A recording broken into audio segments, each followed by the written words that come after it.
Imagine being completely alone on an island for 48 hours, and all you have is an orange, a bag of granola, some water, and a sleeping bag. That's it.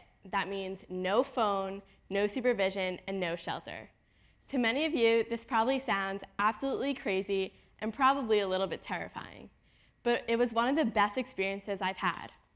And I wasn't doing this because I lost a bet or I thought I could be a Navy SEAL for the day.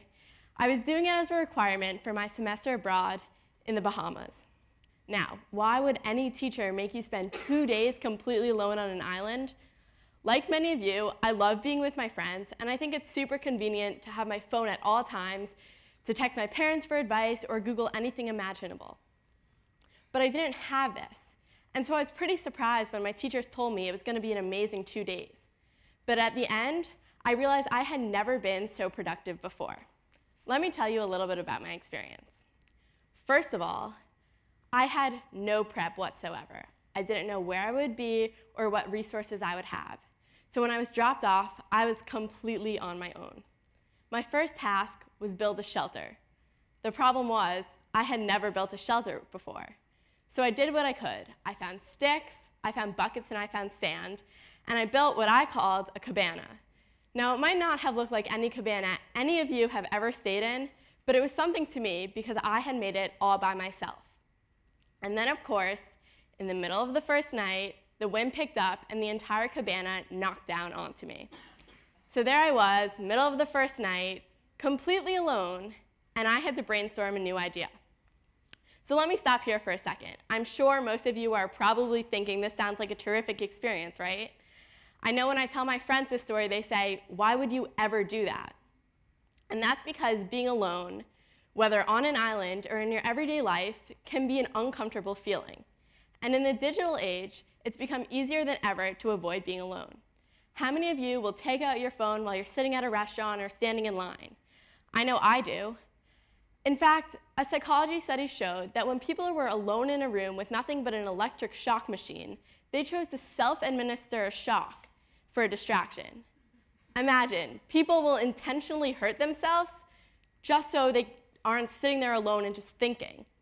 It sounds pretty crazy to me, but it's because being alone can be such an undesirable feeling. So back to the island. Middle of the night, entire shelter has collapsed. The cool thing is, I made the shelter myself, and so I can fix it myself. When I built it, there was nobody there watching me or making any comments about any potential flaws. So when it fell down, I had nothing to be embarrassed about. There was nobody judging me. So I got right back up and I built a new shelter.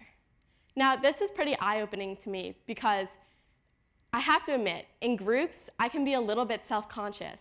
But because I was alone, I didn't have to worry about what anyone else was thinking.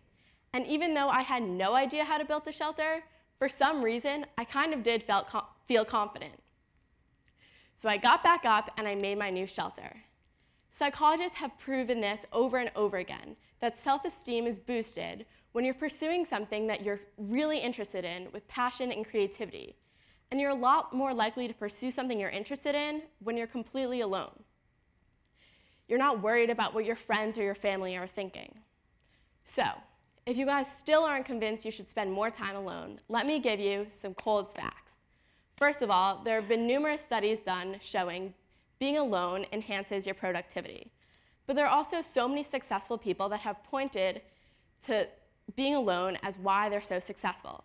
For example, Steve Wozniak, co-founder of Apple, has said that all artists do their best work in isolation. Bob Dylan is one of the best examples of this. He wrote one of his most famous songs completely isolated in a cabin. So the next time you're alone, instead of scrambling to do something, take some time to be alone because you might find you're the most productive and creative version of yourself.